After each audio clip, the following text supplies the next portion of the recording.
বাংলাদেশ থেকে পাচার হয়েছে এক অকল্পনীয় পরিমাণ অর্থ।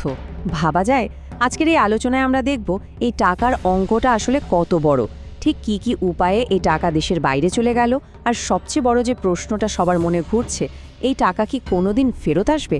চলুন এই রহস্যের গভীরে যাওয়া যাক। অঙ্কটা দেখুন একবার, 234 বিলিয়ন মার্কিন ডলার। বাংলাদেশি টাকায় এটা প্রায় 28 লাখ কোটি টাকা। চোখ কপালে ওঠার মতো একটা সংখ্যা, তাই না? এটা কিন্তু কোনো বানানো গল্প না, বরং একটা সরকারি কমিটির রিপোর্টে উঠে আসা আনুমানিক হিসাব। মাত্র 14 বছরে বাংলাদেশ থেকে এই পরিমাণ টাকা অবৈধভাবে পাচার হয়ে গেছে। এই অঙ্কটা যে ঠিক কত বড় তা হয়তো এভাবে বললে বোঝা সহজ হবে। আমাদের দেশের যে বার্ষিক জাতীয় বাজেট, তার প্রায় 4 গুণেরও বেশি এই পাচার হওয়া টাকা। মানে একটা দেশ তার 1 বছরের মোট বাজেট দিয়ে যা যা করতে পারত, তার 4 গুণ টাকা এমনি দেশের বাইরে চলে গেছে।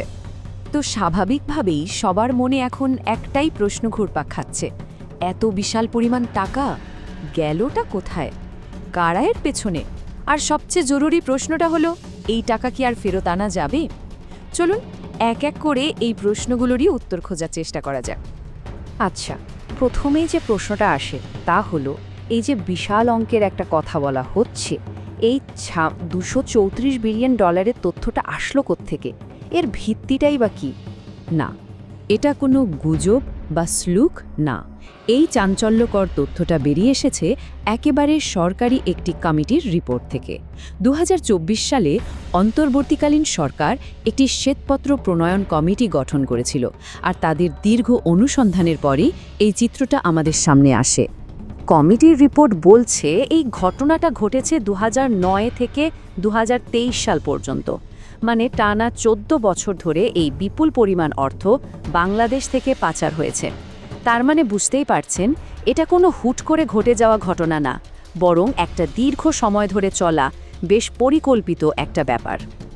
আচ্ছা, এই 234 বিলিয়ন ডলারকে যদি আমরা একটু ভেঙে দেখি, তাহলে বছরে কত দাঁড়ায় জানেন? বছরে গড়ে প্রায় 16 বিলিয়ন ডলার। বাংলাদেশি টাকায় যা প্রায় 1,80,000 কোটি টাকা। একটু ভেবে দেখুন, প্রতি বছর এই বিপুল পরিমাণ টাকা দেশের বাইরে চলে গেছে। আর এই পুরো বিষয়টা আরও বেশি গুরুত্ব পেয়ে যায় যখন দেশের প্রধানমন্ত্রী তারেক রহমান নিজেই গত 1 এপ্রিল 2026-এ একেবারে জাতীয় সংসদে দাঁড়িয়ে এই শ্বেতপত্রের তথ্যটা আনুষ্ঠানিকভাবে নিশ্চিত করেন। তার মানে এখন এটা একটা অফিশিয়ালি স্বীকৃত ঘটনা। ওকে, টাকার অঙ্কটা জানলাম, সময়কালও জানলাম, কিন্তু আসল প্রশ্ন হলো, এত টাকা দেশের এত আইন কানুন, ব্যাংকিং সিস্টেম সব কিছুকে ফাঁকি দিয়ে বাইরে চলে যায় কিভাবে? পদ্ধতিগুলো কিন্তু বেশ জটিল আর পরিকল্পিত। চলুন সবচেয়ে চালু কয়েকটা পদ্ধতি নিয়ে কথা বলি। সবচেয়ে কমন যে পদ্ধতিটা ব্যবহার করা হয় সেটার নাম হলো ট্রেড বেসড লন্ডারিং। নামটা শুনতে কঠিন লাগলেও ব্যাপারটা বেশ সোজা। ধরুন, বিদেশ থেকে 10 কোটি টাকার কোনো একটা জিনিস আমদানি করা হলো, কিন্তু কাগজপত্রে দেখানো হলো সেটার দাম 20 কোটি টাকা। তাহলে বাড়তি যে 10 কোটি টাকা, সেটা তো আর দেশে ফেরত আসলো না, ওটা বিদেশেই থেকে গেল।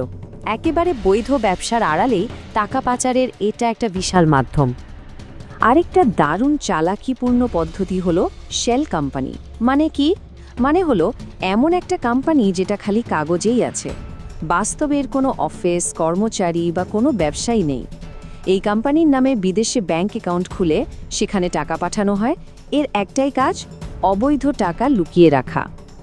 আর 3 নম্বরে আছে হাওয়ালা। এটা হলো ব্যাংকিং সিস্টেমের একেবারে বাইরে, একটা ছায়া জগতের মতো। এখানে বিশ্বস্ত এজেন্টদের একটা নেটওয়ার্কের মাধ্যমে এক দেশ থেকে আরেক দেশে টাকা চলে যায়। কোনো ব্যাংকের লেনদেন নেই, কোনো কাগজের প্রমাণ নেই, কিচ্ছু না। ফলে এর উৎস খুঁজে বের করা এক কথায় প্রায় অসম্ভব। তো টাকা পাচারের পদ্ধতিগুলো তো বোঝা গেল, কিন্তু এই টাকাগুলো গিয়ে জমছে কোথায়, কোন দেশে? সরকারের প্রাথমিক তদন্তে কিন্তু বেশ কিছু দেশের নাম উঠে এসেছে। সরকারি তদন্তে প্রাথমিকভাবে 10টা দেশের নাম উঠে এসেছে। এই দেশগুলো হলো যুক্তরাজ্য, কানাডা, সুইজারল্যান্ড, অস্ট্রেলিয়া, থাইল্যান্ড, সংযুক্ত আরব আমিরাত, সিঙ্গাপুর, মালয়েশিয়া এবং হংকং। মানে বড় বড় পশ্চিমা দেশ থেকে শুরু করে এশিয়ার ফিনান্সিয়াল হাবগুলো এর মধ্যে আছে। এখন প্রশ্ন হলো, এই দেশগুলোই কেন? কারণটা খুব সহজ। এগুলোর বেশিরভাগই হলো গ্লোবাল ফিনান্সিয়াল হাব, যেখানে বিদেশি বিনিয়োগ করা খুব সহজ। আর সবচেয়ে বড় কথা, অনেক ক্ষেত্রেই টাকার উৎস নিয়ে খুব একটা ঘাটাঘাটি করা হয় না। মালয়েশিয়ার সেকেন্ড হোম প্রোগ্রাম বা দুবাইয়ের রিয়েল এস্টেট বাজার, এগুলোর জনপ্রিয়তার পেছনে এটাও একটা বড় কারণ। আর এই সুযোগটাই পাচারকারীরা নেয়।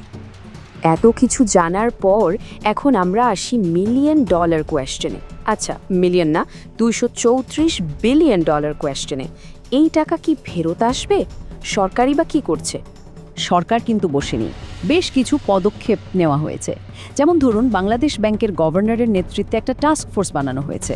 আবার দুদক, সিআইডি আর এনবিআরকে নিয়ে 11টা যৌথ তদন্ত টিম কাজ করছে। এখন পর্যন্ত 141টা মামলাও হয়েছে, যার মধ্যে 15টা চার্জশিট জমা দেওয়া হয়ে গেছে। তবে দেশের একার পক্ষে তো এই টাকা ফেরত আনা প্রায় অসম্ভব। তাই দরকার আন্তর্জাতিক সহযোগিতা। মালয়েশিয়া, হংকং আর আরব আমিরাতের সাথে এরই মধ্যে আইনগত সহযোগিতা চুক্তি বা এমএলএ হয়েছে। বাকি 7টা দেশের সাথেও কথা চলছে। এই চুক্তিগুলো হলে কি হবে?